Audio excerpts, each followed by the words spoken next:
Pode vir. Olá, eu sou a Samantha, este é o Arthur e você está no canal dele, meu, nosso, o Cão que Lê. E o cão leu pela primeira vez o livro favorito que mudou a minha vida e que nós conversaremos agora.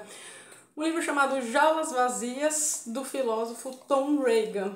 E se você gosta de animais, você vai adorar esse vídeo. Se você não gosta da questão dos direitos dos animais, ou se você não é vegetariano, ou se você acha as pessoas extremistas que são, eu vou aqui explicar segundo o próprio professor. Por algumas partes aqui, porque é um livro que eu gosto muito e, como eu disse, foi um livro que mudou a minha vida. O Tom Regan era, assim, um filósofo e eu falo com muito pesar, porque acabou de fazer, na verdade, 7 anos que ele morreu. E ele lecionava filosofia, era bem voltado à filosofia dos direitos dos animais, na faculdade do estado da Carolina do Norte. Durante muito tempo eu quis ir até lá para encontrar com ele. A boba aqui não mandou um e-mail, não entrou em contato, não nada, e enfim, o Facebook nesses dias me lembrou e já era um livro que eu queria ter trazido há muito tempo. Só que eu nunca acho que vai ficar à altura do marco que é, da mudança que tem este livro, enfim. Ivo tá animado, Arthur também estavam passeando, enfim, nessa sexta de Páscoa, né, nessa sexta santa, eu pensei, talvez caiba trazer este livro. Bom, eu vou tentar só me ater aqui, não colocar minha história pessoal no meio, muito embora... Vem, Arthur. Inho, quietinho, filho, quietinho. Estão felizes? Tá todo mundo feliz? Vou falar dos irmãos de vocês do reino animal. Enfim... ele muda a vida porque eu penso de verdade que eu empurrei a cadeira um pouco mais para lá para ver se o Arthur aparece no vídeo mesmo deitado. Aparece. Porque eu estava numa outra época da minha vida. Eu costumo falar, sim, eu sou vegetariana desde os meus 24 para 25 anos, porque foi neste momento que eu li este livro. Foi na transição de 2004 para 2005, então eu não consigo precisar. Eu lembro do dia, lembro como eu li este livro, não quis anotar nada agora, só tem meus grifos da época mesmo, só dobrei algumas coisas para você entender que se você encontrar com este livro, não deixe ele passar batido, porque é um livro que vale a reflexão. Se você é estudante de filosofia e gosta desta parte toda, e se você tem interesse nessa questão, dê uma chance a este livro. Eu vou fazer propaganda sempre, porque, como eu disse, mudou a minha vida. Então, se alguém, qualquer pessoa, embora eu tenha muitos livros favoritos e seja muito difícil fazer um top 10 de livros favoritos da vida, eu sempre cito Jaulas Vazias, porque ele mudou a vida. Porque foi quando eu me tornei vegetariana. Mas, mais do que isso, foi quando eu passei a não ver a vida com outros olhos, porque eu já gostava de animais. Mas foi quando eu fiquei feliz de que alguém tinha pensado que eu não conseguia colocar em palavras e não teria pensado como ele pensou. Mas quando eu fui lendo, eu fui pensando, nossa, é isso, nossa, é isso, nossa, é isso, nossa, é isso. E o dia que eu fechei a última página deste livro, vou ter que contar. No dia que eu fechei a última página deste livro, houve um episódio, enfim, eu não morava aqui na capital, mas eu trabalhava aqui e, enfim, aconteceu um evento e eu cheguei em casa e a pessoa que me relacionava à época tinha acabado de comprar McDonald's e eu gostava muito de frango. E a pessoa falou, eu comprei McChicken pra você. E aí eu falei, não quero mais comer. A pessoa me olhou, como? A partir de hoje eu não quero mais comer, não comerei mais e me desfiz das roupas que eu tinha de couro.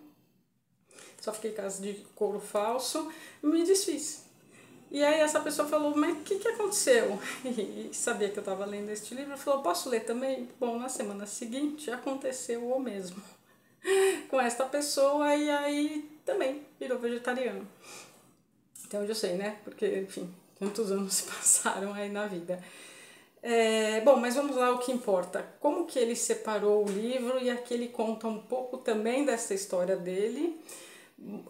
É um livro muito gostoso e o que eu mais gosto deste livro, em relação a todos os outros que abordam direitos dos animais, é que ele não tem uma foto, tirando essa aqui do macaquinho aqui da capa, não tem uma foto, não é nada sensacionalista, é um convite à reflexão. E mais do que isso, eu diria que tira a venda dos olhos, e aí fica a teu critério. Em que sentido? Quando a gente passa a enxergar as coisas como elas são, quando a gente sai, de certo modo, bom, ele é filósofo, então ele tangencia a caverna, o mito da caverna, né, de Platão, bem assim de leve, bem suave. Então, assim, uma vez que você sai, ou você escolhe voltar para dentro e tapar o sol com a peneira, bem rasamente eu aqui dizendo, no sentido de você já sabe a verdade. Então, ou você volta e se fecha no seu casulo e segue a vida, ou você muda porque agora você já sabe o que antes você não sabia. Eu adoro quando as vendas dos meus olhos são tiradas, porque eu prefiro uma verdade do que viver me enganando, ou viver em uma mentira, ou viver algo que eu não saiba. E eu não era vegetariana, eu só gostava dos animais, daí eu não via a conexão que ele fez aqui. E aí é a hora que você, como eu digo, tira a venda dos olhos, e tirando a venda dos olhos você toma a sua decisão. Pois bem, colocado isso, colocado essa parte, os livros eles moldam a gente, né? Que sentido? Nem todo mundo que vai ler vai virar vegetariano, claro que não, mas você vai ter argumentos para entender aquele teu amigo que é, você vai ter argumentos para entender qual é aspas, muitas aspas aqui, a causa, o que é defendido, o que é pleiteado. E por ele não ser nem um pouco, mas nada sensacionalista, você consegue ler como, para quem gosta de filosofia em geral, ele estava jogando um olhar sobre a questão dos animais. E ele parte sim da premissa, para falar do direito dos animais, do direito do homem. Então ele faz algumas analogias, é dividido por capítulos, eu vou mostrar aqui para vocês o sumário. Então ele faz algumas ponderações que não tem como você refutar. Tá aí a questão, tá aí. Não tem como você refutar. Deixa eu ver se aqui esse Arthurzinho aparece. Desculpa, gente, mais uma vez, né? Aqui, é o máximo, ele tá deitadinho na cadeira. Enfim, que aí não tem como você refutar no sentido de... Tá, ele falou, ele explicou, por A mais B, 1 mais 1 é 2. O que eu faço com essa informação? Aí que você faz, aí é contigo. Eu não vou aqui pregar na cabeça de ninguém, não gosto dessas coisas. Foi-se o tempo em que eu pensava ser este o caminho, eu não nego também, mas com 44 anos eu tô naquela fase da vida, eu prefiro ter paz do que ter razão. Não me furto se precisar defendê-los, não é isso que eu tô querendo dizer, mas aquela Samantha dos seus 20 e tantos, 30, né, uma época, uma década de manifestações, de projetos, de me aventurar no cenário político para defendê-los, esta Samantha não é que não existe mais, não morreu em mim, mas hoje eu não me vejo mais fazendo uma manifestação porque não é este talvez o caminho. O caminho talvez seria pela política, mas também depois, enfim, depois de 4 tentativas infrutíferas, eu desde 18 não participo mais, foi a minha última campanha e não quis mais participar, e aí isso é uma outra história. Voltando aqui para o Jaulas Vazias. Tá, então ele é leve, gostoso, sutil, começa já com muitas citações de muita gente graúda e famosa. Eu vou tirar meu óculos que fica mais fácil para eu ler. Enfim, vamos ver aqui como é que não me corta. Então, muita gente vai falar assim, quem, por exemplo, deixa eu pegar aqui, né, que eu sempre começo e vamos pegar aqui. Ó, recomendo a leitura de Jaulas Vazias ao grande público. Quem escreveu foi Mark Bekoff, que é biólogo da Universidade de Colorado. A gente tem o Coetzee, que foi o premiado com o Nobel de Literatura em 2003. Tom Reagan, ele diz, Tom Reagan faz um julgamento pungente do modo como tratamos os animais no mundo que construímos para o nosso benefício. Então aí tem esse tipo de introdução. E aí começa o livro, isso aqui foi pela editora Lugano, 2006. Para a gente possa ter confundido, pode ter sido entre 2005 e 2006 também. Então eu realmente acho que eu tinha 25 anos cravados, porque eu sempre fui na dúvida se foi 2004 para 5 ou 2005 para 6. Como já faz tempo, eu vou cravar que foi com meus 25 anos. E desde então realmente eu nunca comi nada. Nada. Então, se é de 2006, deve ter sido bem nessa virada mesmo. Não sei que fim levou esta editora, eu só encontrei ele uma vez em alguma Bienal do livro que teve, e aí eu comprei e presenteei uma outra pessoa e depois nunca mais eu achei. Nunca mais eu achei mesmo este livro. Bom, a dedicatória já começa, que é como eu vou começar começando, da premissa dele. Ele dedica o Jaulas Vazias, o nome completo é Encarando o Desafio dos Direitos Animais, aos relutantes em todos os lugares. E aí aqui eu já até vou explicar o que ele quer dizer por... Bom, já vou explicar o que ele quer dizer por relutantes, porque é que faz toda a diferença. Aí já começa com meus grifos da época, isso não tem como, a lápis, a colorido, com as citações das pessoas, ó, tome partido, a neutralidade ajuda o opressor, nunca a vítima, o silêncio encoraja o algoz, nunca o oprimido. Elie Wiesel. Bom, tá bom, Samantha já falou bastante isso. Aí como começa? Aí a gente tem um prefácio, ó, assim, não sei se dá pra ver, espero que sim. Aí a gente tem um prefácio à edição brasileira, que é ótimo. Depois a gente tem um prefácio à edição americana. E aí o livro é dividido em 5 partes. Parte 1, Americanos de Norman Rockwell, Defensores dos Direitos Animais, afinal, quem são vocês? Né? Daí tem a parte Como vocês ficaram assim. Parte 2, Direitos Morais, o que são e por que são importantes. Aí é subdividido, Direitos Humanos, Direitos Animais. A parte 3, Dizendo e Fazendo, o que aprendemos com Alice. Parte 4, a parte 4, as metamorfoses, transformando animais em comida, transformando animais em roupas, transformando animais em artistas, transformando animais em competidores, transformando animais em instrumentos. E a parte 5 se chama Muitas Mãos em Muitos Remos, sim, mas aí tem um epílogo, os agradecimentos e um pouco sobre o autor. Então o livro é assim. O prefácio sobre a edição brasileira, que foi o próprio Tom Regan que escreveu, em janeiro de 2005. Só para vocês sentirem o tom aqui, ó.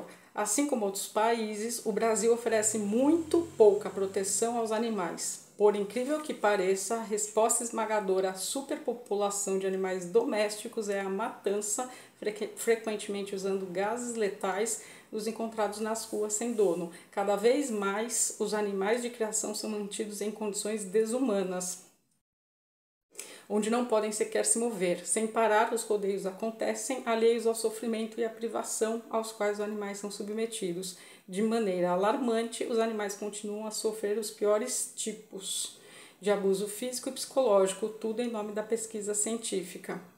Como as páginas seguintes revelam, o mesmo e mais acontece nos Estados Unidos. Quando Gandhi diz que a grandiosidade de uma nação e seu progresso moral podem ser medidos pela forma com que seus animais são tratados, o fato mais triste é saber que nenhuma nação pode exigir o título de grandiosa. Então ele já começando, aí ele termina, né, aqui. Mas, acima de tudo, espero poder ver a nação dos direitos animais nascida no Brasil e ver vazias, em número sem precedente, as jaulas usadas antigamente para aprisionar animais. Triste saber que pouco para não dizer nada, mudou de janeiro de 2005 até agora. Aí tem a prefácio à edição americana, pois bem, o livro começando com muita coisa boa, mas assim, muita coisa boa. E aí a gente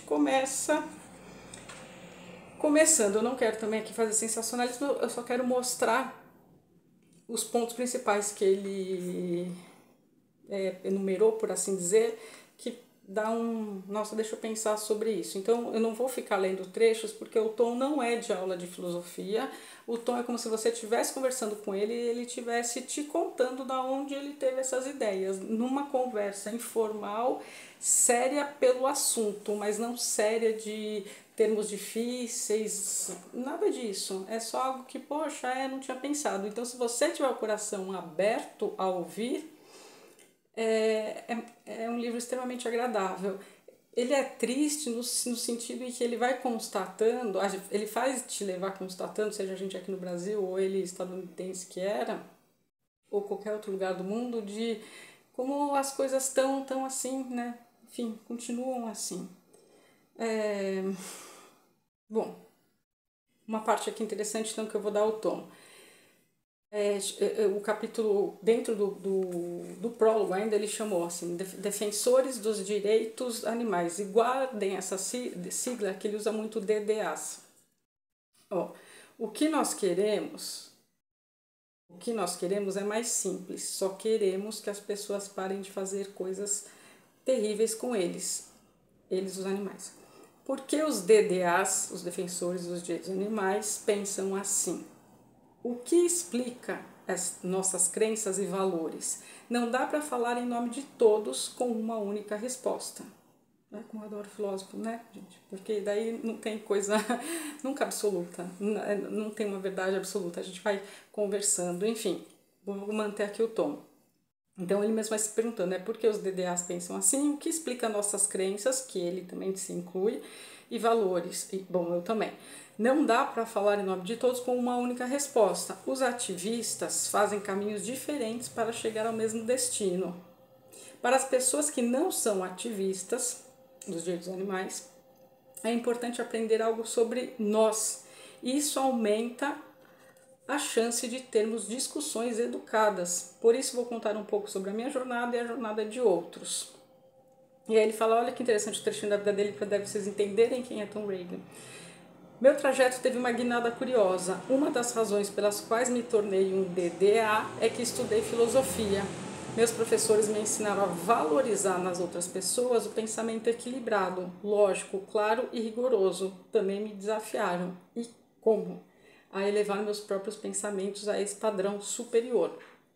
Entenda, não é superior a você, outro ser humano, a tipo ele ter elevado o pensamento dele. Bom, pois bem, aí aqui ele conta um pouco dele, aí vai andando com a história e aí finalmente começa a parte 1. Você vai falar, mas ainda não começou? Tudo aqui já é uma preparação para o que ele vem dizer. Aí aqui bom, eu separei aqui, então vou me ater, porque senão tem muita coisa aqui para falar. Bom, da onde que ele tira a ideia? É simples. Direitos animais é uma ideia simples, porque no nível mais básico significa apenas que os animais têm o direito de serem tratados com respeito. E é uma ideia profunda porque suas implicações têm amplas consequências. Quão amplas? Eis alguns exemplos de como o mundo vai ter de mudar uma vez que aprendamos a tratar os animais com respeito. Aí ele divide assim por bolinhas, quer dizer, né? Eu separei, que ele elencou. Vamos ter de parar de criá-los por causa da sua carne, vamos ter de parar de matá-los por causa da sua pele, vamos ter de parar de treiná-los para que nos divirtam, vamos ter de parar de usá-los em pesquisas científicas. Cada exemplo ilustra a mesma lógica moral. Quando se trata de como os humanos exploram os animais, o reconhecimento de seus direitos requer abolição, não reforma. Ser bondoso com os animais não é suficiente. Evitar a crueldade não é suficiente. Independentemente de os explorarmos para nossa alimentação, abrigo, diversão ou aprendizado, a verdade dos direitos animais requer jaulas vazias e não jaulas mais espaçosas. Talvez, eu tenha as camisetas, eu tinha, enfim, você já deve ter visto uma camiseta escrito Empty Cages. E assim, não queremos jaulas maiores, não queremos jaulas maiores, queremos jaulas vazias. Essa é uma estampa bem clássica, que é bem comumente vendida nos eventos veganos que existem aqui em São Paulo, tem bastante deles. Enfim, procure e dê uma pesquisada, porque esta mensagem não é aumentar o espaço, é abolir. E aqui ele vai destrinchando todo tipo. Só nessa citação, então assim, da carne, vem a parte da alimentação, a pele. Nossa, que tristeza que é para mim ver casaco de pele. Uma vez eu trabalhei numa livraria, meus amigos que aqui estão vão lembrar, na Ciliano do Shopping Guatemi, aqui em São Paulo, muitos anos atrás. E entrou uma senhora com casaco de pele, mas assim, era o sobretudo de pele. Tipo, você via a... E eu não consegui atendê-la. Eu parei, na hora que ela colocou assim em cima do balcão, assim, né? E veio conversar comigo, eu travei. uma colega minha que me levou lá pro quartinho dos funcionários e falou, tipo, não, pode ficar aí. Eu falei, desculpa, não vou conseguir atender, porque é aquela coisa, né? Eu gosto tanto, como eu disse, não vou ficar pregando na cabeça de ninguém, mas tem algumas coisas que fazem muito mal, porque você vê o que está por trás, você já não tem mais as vendas nos olhos. Então, isso que é muito gritante, a comida, eu não me convidei nunca para ir para churrasco, eu não gosto, porque eu não consigo ver tanta gente celebrando em cima de algo tão dolorido. E que parece que as pessoas não querem ver de propósito, e aqui ele tangencia isso também. Então este livro ele tem muitas questões a serem pensadas, e depois então que você vê como fazer não ver, é isso. Bom, então aqui tem isso, aí então aí vai, onde que começa, né? Já começou, mas eu só vou ler aqui o último trecho, daí eu vou fazer mais considerações. 20 minutos já. Bom, os defensores dos direitos animais, DDAs ou ativistas, ele deixa bem pontuado aqui, estou na página 13, porque depois ele não se repete, ele só usa siglas. Então vamos lá. Não são extremistas nesse sentido. Eu vou explicar. Aí ele mesmo põe, vou repetir. Os DDAs não são extremistas nesse sentido. Eu já vou chegar no qual sentido. Mesmo os mais combativos defensores dos direitos animais, entre parênteses, os membros da Frente de Libertação Animal, digamos, aqui está traduzido, do inglês é ALF, ALF, que é Animal Liberation Front, mas aqui no Brasil tem também os ALFs, tá? Acreditam que haja limites morais absolutos para o que pode ser feito em nome da libertação animal. Certos atos nunca devem ser cometidos, de tão ruins que são. Por exemplo, a frente, né, os ALFs, se opõem a ferir ou matar seres humanos. Em outro sentido, a palavra extremista se refere à natureza incondicional daquilo em que as pessoas acreditam. Nesse sentido, os defensores dos direitos animais são extremistas. De novo, deixe-me repetir, se faz bem claro.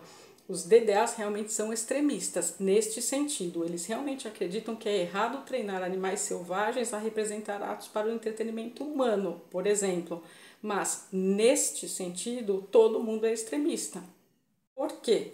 Porque há algumas coisas às quais todos nós, espero, ele coloca, nos opomos sem restrições.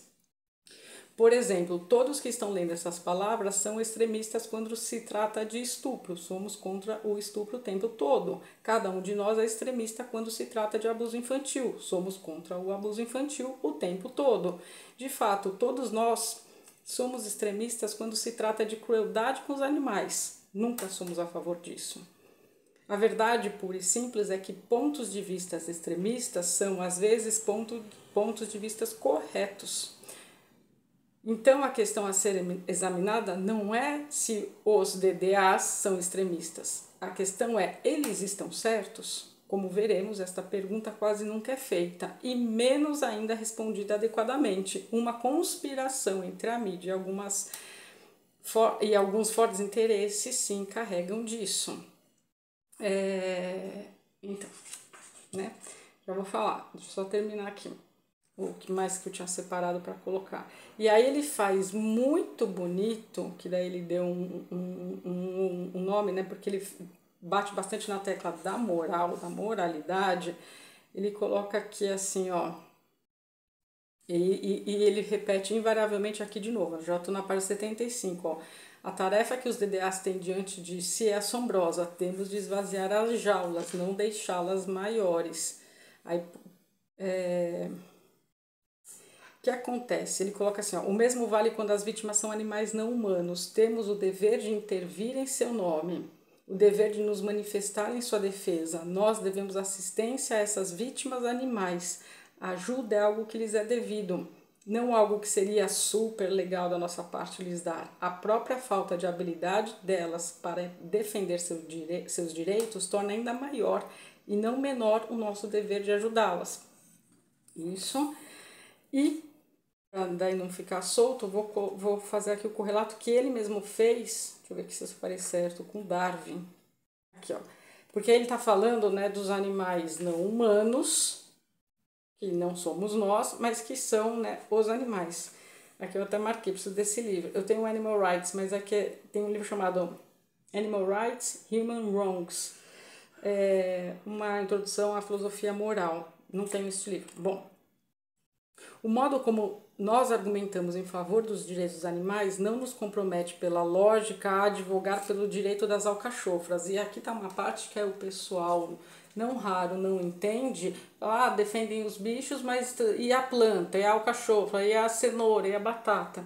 Gente, isso é muito ofensivo pra gente que defende, que vê deste modo, porque a gente, né, parte da premissa que tem que ter uma ciência o outro ser vivo. Então, quando você arranca uma cenoura da terra, ela não tem sistema nervoso central. Se não tem sistema nervoso central, não tem dor, não sente dor. Agora, um peixe sente, porque ele tem, mesmo que primitivo, um sistema que quando você tira da água, ele morre sufocado. Então, assim, peixe, porque as pessoas pensam é só carne, porque é o boi.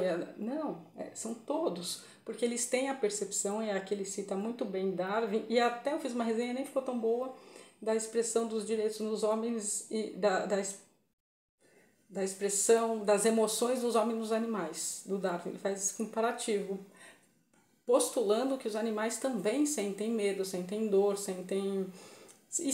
Você que tem um bicho em casa, um gato, um cachorro, enfim, um animal doméstico, você sabe quando o seu cachorro está feliz, está triste, está com dor até. Então, assim, eles expressam isso. A questão é, não só eles, é todo mundo mais. Eu não sei aqui em que momento, enfim, nem vou achar agora, alguém cita, ou ele cita que alguém citou, desculpa, a gente vai faltar essa informação, que coloca uma criança no cercadinho com uma maçã e um coelho, que a criança vai brincar com o coelho e comer a maçã. Mas porque ela não tem esta analogia de se come a carne do coelho. Não, aqui no Brasil a gente não come. Em alguns lugares sim. Ou pior, aí ele cita aqui até o exemplo da China, e tem um festival que é horrível, e não dá para criticar todos os chineses, porque há defensores dos direitos dos animais na China também. Mas tem um festival que escapelam vivos os cães para servirem de comida. Você fala, nossa, mas que horror, não fala isso. Bom, que bom que aqui não tem foto, então não cria sensacionalismo. Mas por acontecer esse festival, que eu também acho horrível, eu só penso, é tão horrível quanto o abate das vacas, que aqui pra gente, aspas, Brasil, e para quem não é, para quem ainda é relutante, não é nada. Mas na Índia são animais sagrados. Então há-se muito da cultura no meio, né? Da cultura que a gente vive, de que animal pode e que animal que não pode. E aqui a tecla toda, na verdade, o resumo desse livro é: não é moral atentar contra a vida de outra espécie. E aqui, que é a parte que eu ia ler, mas acho que eu vou falar mesmo, é a questão do... Não é porque os outros animais não fazem parte da classe Homo sapiens que eles não têm direito à vida. E aí aqui ele bate também na tecla do especificismo. Falei errado. Peraí, eu sempre dá um trava-línguas quando eu vou falar isso. Então, peraí que eu não quero que fique horrível no vídeo, porque esse vídeo é muito importante. Vou ler do próprio jeito dele. Aqui, ó, presta atenção. Nossa, eu escrevi muito bom mesmo. Eu grifo assim, com lápis, com caneta, enfim. E depois de lido a primeira vez, eu nunca mais regrifo nada, porque eu gosto de saber o que eu tinha grifado à época. Enfim. Ó, os animais não são seres humanos. Aí, ó, como ele contra-argue com este pensamento. Isto certamente é verdade, dado o significado usual das palavras. Lobos e golfinhos, camundongos e porcos não são seres humanos. Embora verdadeiro, este fato não fornece mais razão para pensarmos que animais não têm direitos do que a alegação complementar. Seres humanos são seres humanos. Fornece para pensar que temos. A interpretação mais generosa que podemos fazer da objeção animais não são humanos é que animais não têm direitos porque animais não são membros da nossa espécie. A espécie humana é a espécie Homo sapiens. Mas, conforme foi observado numa discussão anterior, verdades como esta, verdades biológicas, não têm importância moral. Tudo o que elas nos dizem é que alguns seres humanos, pertencem a uma espécie biológica, enquanto outros seres lupinos, por exemplo, pertencem a uma outra espécie biológica. Mas quem pertence a qual espécie não é relevante para as reflexões sobre a moralidade. Se achamos que os seres humanos têm direitos, mas lobos não, isso não é porque pertençamos a espécies diferentes. Observe isto também. Direitos morais nunca podem ser negados justificadamente por razões arbitrárias, preconceituosas ou moralmente irrelevantes. Raça é uma dessas razões, sexo é outra. Resumindo, diferenças biológicas são razões deste tipo. Como então poderemos acreditar que ser membro de uma espécie marca um limite defensável entre os animais que têm e os que não têm direitos? Logicamente, isso não faz sentido. Moralmente, isso indica um preconceito do mesmo tipo que o racismo e o sexismo. O preconceito conhecido como especismo. Perdão, gente, é especismo. E aqui é o nosso ponto, né? Porque o ser humano ainda pode se defender se aí, por aí afora as manifestações antirraciais, antissexistas, mas e a antiespecismo? Ah, não, mas boi pode, mas não pode, é um ser vivo. E é a defesa que ele faz dos direitos dos animais de um modo assim, muito lógico, muito racional, muito ponderado. E aí você vai lendo, não é que são tapas na cara, é tipo, nossa, E aí vem, mas é do interesse que você saiba? Não, não é, porque você já nós nascemos inseridos no meio em que a mãe já vai colocar a carne de panela no teu prato. E você não vai se questionar, porque você não tem nem idade para isso, para questionar de onde está vindo. Mas, se te levar lá, que seja um pedaço de frango, e se te levar no fundo de quintal e for aquela galinha abatida, a galinha que você brincou a semana toda, você não vai querer comer aquela canja. Você vai falar, pera, mas era ela? Era o corpinho dela? Da minha amiga? Eu não quero. Isso pra gente é muito claro. Só que a indústria, não tem nem como falar que não, também modifica isso. A caixinha não vou falar marca nenhuma, mas enfim, a caixinha que vem do congelador direto para sua casa, que você põe direto na panela e frita o empanado X, a criança não tem como associar que aquilo era uma vida. Não tem. E não é por mal. Mas aí os pais, e assim, né, vai subindo, né, os avós e todo mundo mais, foram também criados assim. Então não tem um diferencial. A criança não teve o poder de escolha. Mas depois, vamos colocar assim, dos seus 18 anos, você pode pegar um livro e ir atrás. Ainda mais hoje em dia que tem muitas informações. Mas aquela coisa de pega ali no freezer, não tem como, do mercado, por exemplo, não tem como a criança associar que era uma vida. A criança não vê sendo abatido. Eu tinha um projeto de lei que eu queria colocar, nossa senhora, eu fui tão criticada na minha campanha em 2014. Lembrando do cigarro, quem é mais velho vai lembrar, tinha polêmica do cigarro, enfim, atrás dos maços de cigarro tinha assim, cuidado, o cigarro é prejudicial, causa câncer, enfim, impotência e tal, que era para evitar que as pessoas fumassem, enfim. Eu nunca fumei, mas a gente via isso e meus amigos que fumavam só viravam, tiravam, escondiam, porque não queria ver. Por quê? Porque sabiam, mas queriam fumar mesmo assim. A minha ideia era, pô... Eu tô rindo porque, assim, seria uma ideia tão boa, né? Faz 10 anos já, enfim. Mas eu fui rechaçada, eu fui xingada, enfim, eram outras épocas, as redes sociais. A minha ideia era assim, pegar a bandejinha de carne que você compra no açougue, aí onde vem lá quantos quilos, até os nomes, a 100, colchão mole, colchão duro, onde você vai associar isso com boi? Não vai. Colchão mole, a mãe manda você comprar lá 200 gramas de a 100. Vai ter o que no almoço? Carne moída. Você não associa. Você já é meio que pré-programado para não associar muitas coisas. Bom, pois bem. E aí minha ideia era neste plástico que vem em cima, assim, colocar assim a foto. Você vai fazer sensacionalista? Sim, mas aí a criança quando ia pegar e visse o boi abatido, e sim, era meio sanguinário, enfim, daí eu ia ter que chamar alguém de artes gráficas digitais para poder melhorar, mas a ideia inicial era essa. A pessoa fala, mas espera, era do boi? A mãe fala, não tinha como não falar. E aí a criança fala, então não quero comer. Porque seria um modo de levar um conhecimento. Mas enfim, foram outras épocas em que eu era bem mais radical, querer pôr a força, mas não é a força, tem que ser de dentro para fora. Todas as mudanças, enfim. O mais importante aqui que ele separou e que ele cunhou, e aí eu vou deixar aqui. Então ele faz bem essa questão da consciência, que eu mencionei, a questão do sistema nervoso central. a questão do especista, que então, assim, se você quer direitos iguais para homens e mulheres, por que a gente também não pode ter direitos iguais para humanos e animais não humanos? Essa, para mim, é a grande ponto de partida. Os embarreiramentos são a indústria, são a sociedade como um todo, que hoje até está mais tranquilo, mas lá em 2004, 2005, 2006, que fosse, nossa, ser vegetariano era uma coisa assim, o estranhudo, que pessoa... Não, hoje tem-se outros meios, bom, enfim. Aí fica para você pensar, procurar o livro e tal.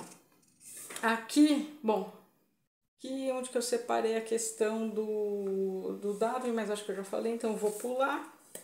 Eu dobrei ainda, que eu falei assim, poxa, vou dobrar para não ter que ficar procurando e o vídeo não ficar mais longo do que eu já consigo, né, gente, fazer ser. Porque ele chama algumas crianças, porque se é para os relutantes é aquele que não quer saber ou estas verdades que estão sendo ditas. Ou que sabe, mas que, tipo, tá bom, igual a pessoa que brava o cigarro, tá bom, sei, mas vou continuar aqui comendo minha carne, me deixa em paz, sou seu eco-chato. Enfim, essas coisas que a gente era chamado. Vai por essa linha. Mas aqui, em algum momento, não, eu separei porque eu falei, não, porque tem muita coisa, esse livro é riquíssimo, daria pra eu ficar horas e horas falando, porque é um assunto que eu gosto muito, e mais, né, enfim. Bom, aqui ele chama as crianças, aqui ele menciona o Da Vinci, e eu quero pegar exatamente a parte que ele pegou antes, que ele pegou do Leonardo da Vinci, aí ele explica como que virou vegetariano, mas ele coloca uma coisa muito interessante aqui neste livro em relação às novas crianças que já estão nascendo com... felizmente com uma outra mentalidade, isso aqui nesta época e as crianças de hoje também. Olha aqui que eu mencionei o livro do Darwin, aqui ele mesmo fala, quando Darwin examina o comportamento de outros mamíferos com olhos imparciais, ele de fato encontra muitas semelhanças, eles não apenas sentem prazer ou dor. Darwin acredita que outros mamíferos experimentam em maior ou menor grau ansiedade, pesar, melancolia, desespero, alegria, amor, ternura, devoção, mau humor, determinação, ódio, ira, desdém, desrespeito, culpa, orgulho. Vai citando, e é verdade mesmo. Enfim, aí ele dá um salto aqui, ó, a questão da ética também. Aí ele coloca assim, ó, todas as religiões do mundo são unânimes quanto a esta questão. Leia a Bíblia, o Torá, o Corão, estude confucionismo, budismo, hinduísmo ou os escritos espirituais dos americanos nativos. A mensagem é a mesma em todo lugar. Carneiros e baleias, bodes e bois, gatos e cães certamente são conscientes do mundo. Esses animais certamente são conscientes do que acontece com eles. O que acontece a esses animais certamente importa para eles. Nesses aspectos, todas as religiões do mundo ensinam a mesma coisa. E aí ele se adentra aqui. Aí entra um outro tema. Os animais são sujeitos de uma vida? Aí aqui, ó, voltemos à pergunta feita desde o começo do capítulo. Os animais são sujeitos de uma vida? Pois bem, para responder isso de forma inteligente, essa pergunta, já sugeri e é necessário considerar uma variedade de fatos relevantes e argumentos, não um único fato ou argumento separado de todos os outros. Depois que a gente faz isso, aqui estou resumindo, aí a gente pode se perguntar e fazer as combinações das evidências, que aí a gente faz a balança pender para um lado ou outro, enfim. A despeito das muitas diferenças, os seres humanos e os outros mamíferos são idênticos nesses aspectos fundamentais, que é o crucial. Nós e eles somos sujeitos de uma vida. Se o mesmo pode ser afirmado sobre algum animal que não seja mamífero, é o que vamos ver em breve. Então aí ele vai discorrendo de tudo. Isso é interessante, mas eu não quero deixar também. Aí ele coloca quem faz objeção aos direitos dos direitos dos animais. Aí aqui ele vai... outro argumento interessante que ele refuta. Refuta vários. Que eu quero falar tanta coisa. Bom, ok, o que ele refuta. Os animais não respeitam os direitos uns dos outros. Aí ele coloca... essa é O argumento ele refuta. Às vezes, os críticos fazem objeções aos direitos animais por causa de como os animais se tratam uns aos outros, em vez de como eles tratam os seres humanos. Por exemplo, os críticos lembram que leões comem gazelas, não apenas filósofos, e daí perguntam como é que nós podemos estar errados quando comemos um bife. A diferença mais óbvia nos dois casos é que leões têm de comer outros animais para sobreviver, nós não. Portanto, o que um leão tem de fazer não se traduz pela lógica no que nós podemos fazer. E tem mais, vale a pena notar o quanto essa objeção diverge da nossa prática normal. A maioria das pessoas que fazem esse desafio guia carros, veste roupas, usa computadores e assina cheques. Os outros animais não fazem nada disso. Deveríamos, portanto, parar de viver como vivemos? Parar de fazer o que fazemos e começar a imitar os animais? Será que as pessoas que levantam essa objeção estão preparadas para virar selvagens? Eu não conheço nenhum crítico dos direitos animais que defenda qualquer coisa remotamente parecida com isso.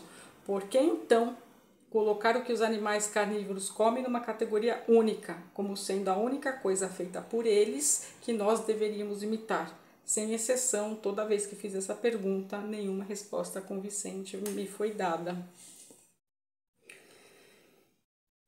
Enfim, é muita coisa, é reviver aqui um momento muito triste, né? Porque ainda continua acontecendo.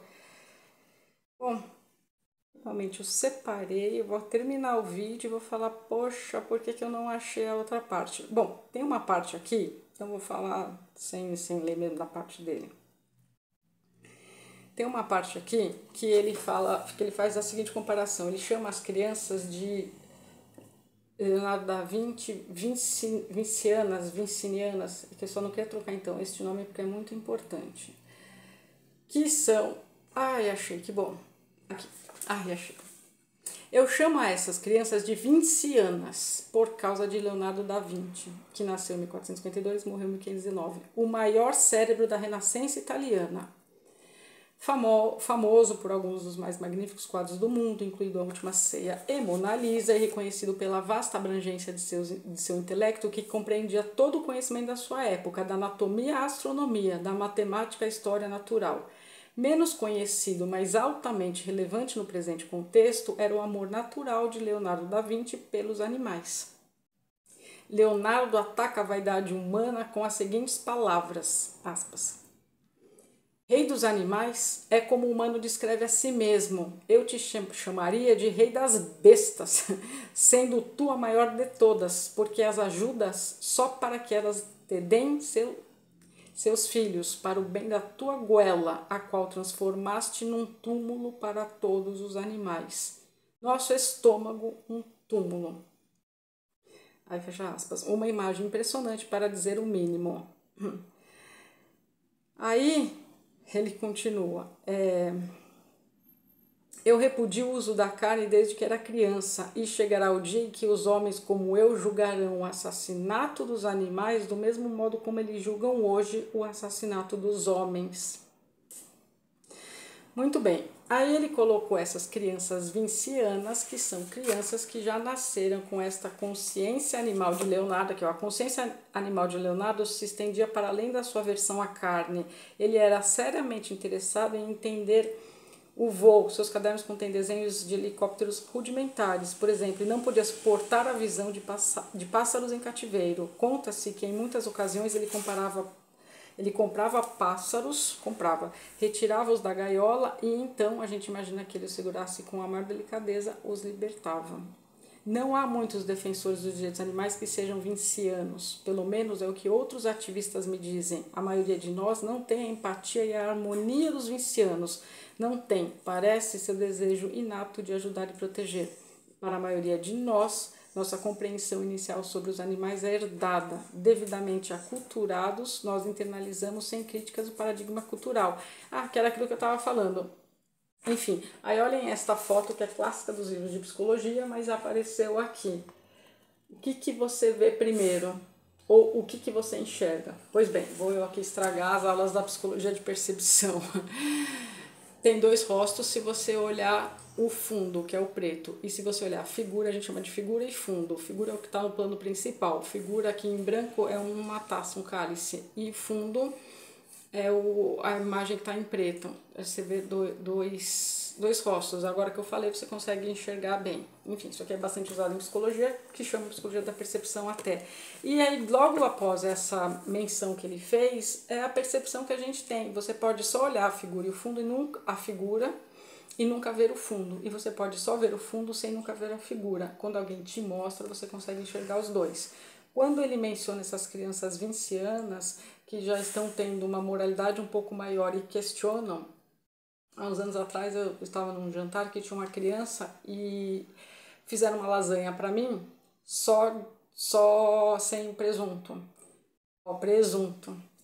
E para a criança não fizeram normal, como os pais dela. E aí o garotinho, 3 anos, ele tinha 3 para 4, um negócio assim, perguntou, mas o que é isso aqui vermelho, rosa, que não tem no prato dela? Eu, visita, não ia falar, tem um porco na sua lasanha, na minha não. Porque a criança ia começar a chorar, mas eu fiquei, juro que esperando dos pais alguma postura, mas, né, enfim. Alguma postura que é nesta hora que a criança indaga que você tem como explicar. E quando falam come, é só o vermelhinho que o dela não tem, a criança come aquilo, passa a fazer parte, né, da sociedade, do que a sociedade prega, e aí introjeta e tudo bem, depois cresce e esses questionamentos vão sumindo. E aí você está inserido na sociedade. Enfim.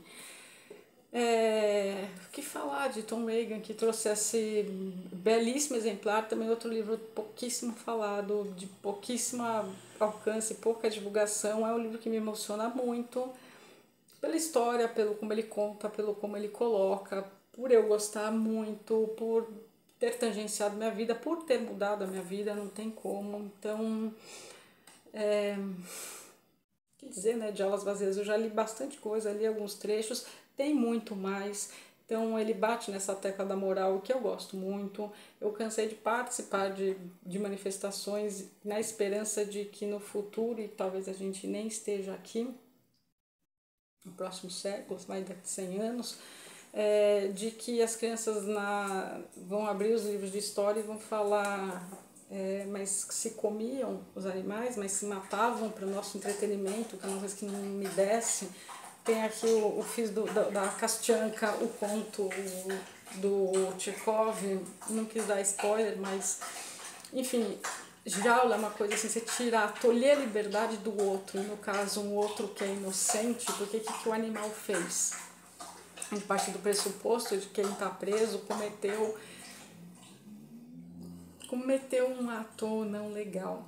Por não legal mesmo no sentido do direito. Agora o animal fez o quê? Você retira da natureza, você tira da mãe, prende numa jaula, daí não importa o tamanho, os seres humanos, o zoológico é uma coisa que eu não posso com, e aqui também explica.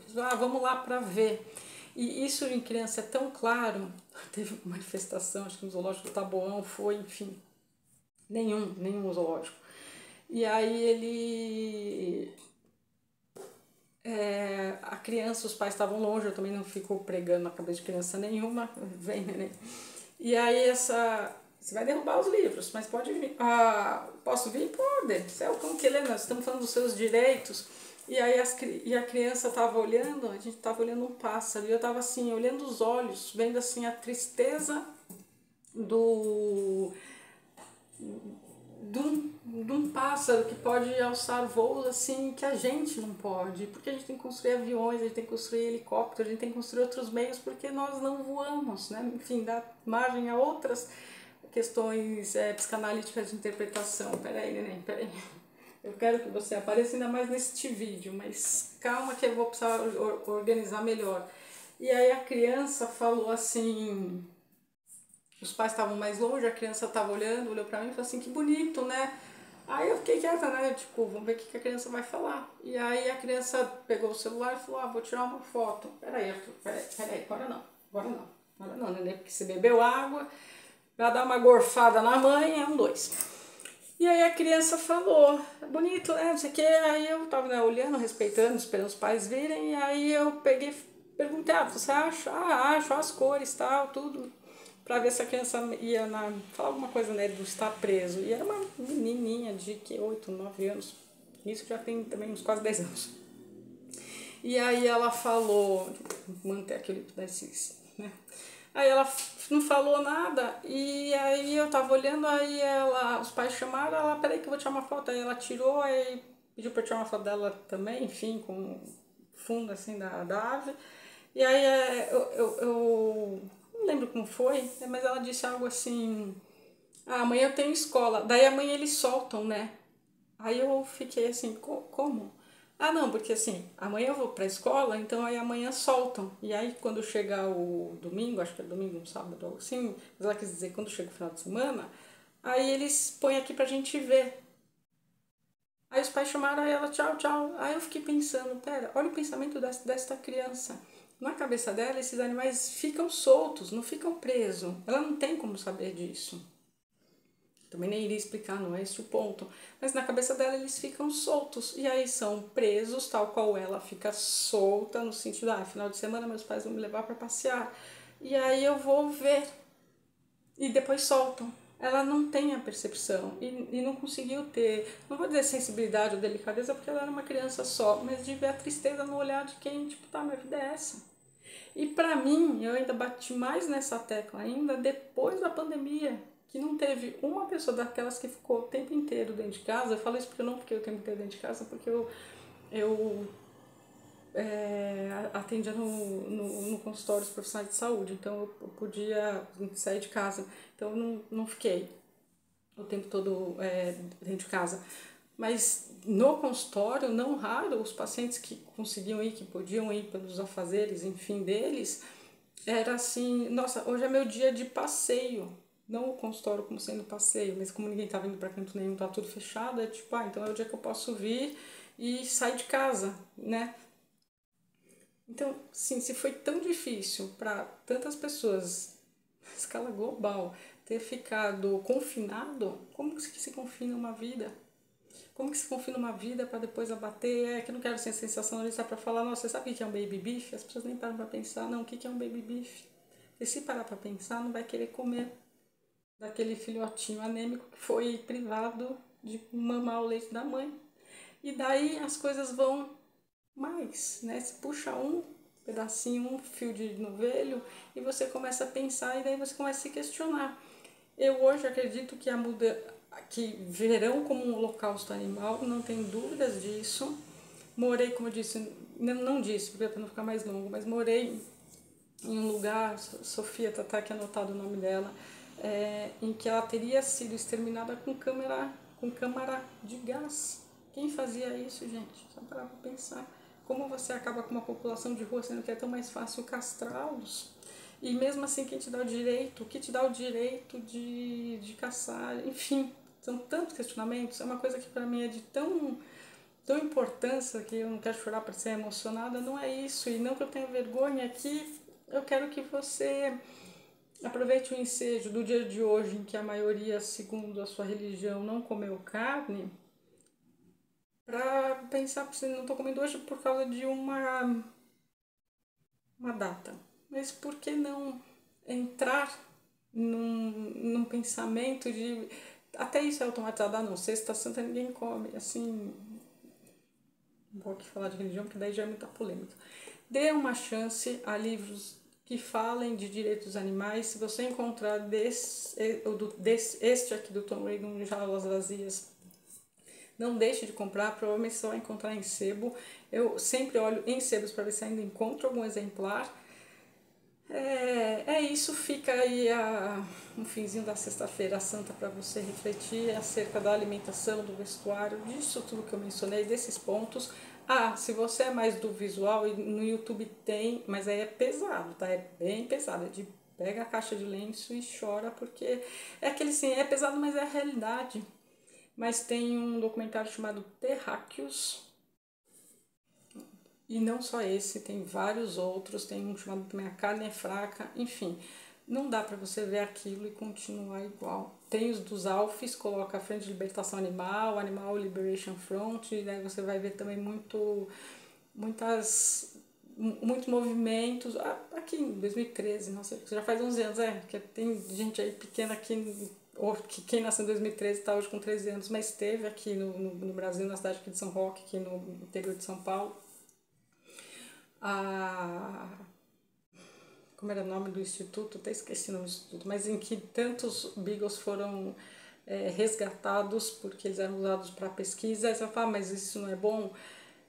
Não, porque não nos dá o direito de usar cães para pesquisa de cosmético para humano. Isso é um ponto. Aí você fala, tá, mas é a indústria farmacêutica. Eu vou também refutar, e aqui fala com muito mais propriedade. Não também, porque embora sejamos parecidos, sencientes, não há um correlato. Depois que faça muitos testes e muitos animais morrem, porque eles são criados, eles já nascem, já estão lá para ficar com o olho aberto. Tem essas imagens fortíssimas sempre do coelho com o olho aberto e tacando.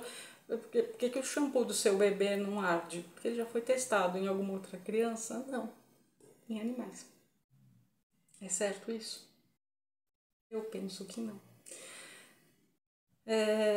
Mas na questão farmacêutica ainda tem que ser testado em seres humanos. Tem que ser depois passado por seres humanos, porque não dá. Então, assim, de jeito nenhum adianta. Ele aqui explica acho que é Little 50, tem o nome que teste, tem muita coisa aqui, ó, já 1 hora falando. Então, ia tomar muito mais tempo. É um debate, assim, que tem que ser mais inserido na sociedade, principalmente neste momento que eu vejo tanta gente falando, isso é racismo, isso é sexismo. Então tem-se o especismo também. Tá na hora, passada a hora. Eu me lembro ainda em 2000 bolinha, alguém falando, eu pegando o megafone e falando, na aurora do século XXI, pois é, já nem estamos mais na aurora do século XXI, já está quase no primeiro quarto do século XXI e as coisas ainda continuam acontecendo como sempre aconteceram. Muito se evoluiu para as questões humanas, que bom, mas e eles? Pelo contrário, se evoluiu um modo em como exterminá-lo de modo mais eficiente para alimentação ou abater para outros fins, enfim. Tá aqui, Jaulas Vazias, do Tom Regan. Vejo vocês no domingo para o aniversário de 1 ano deste canal. E aí eu conto um pouco de tudo e por isso não poderia faltar no primeiro ano eu ter feito esta resenha de Jaulas Vazias. O Arthur está lá, não vou nem chamar ele, tá cansado, hoje foi um dia bem proveitoso para nós. Muito obrigada a todos vocês que estão aqui inscritos. Até o momento que eu estava gravando, tinham 941 pessoas. Eu fiquei muito, muito feliz. Se você viu o vídeo até agora e achou esse conteúdo de alguma relevância, deixa um like, compartilha com seus amigos pelo Face, pelo WhatsApp, não importa.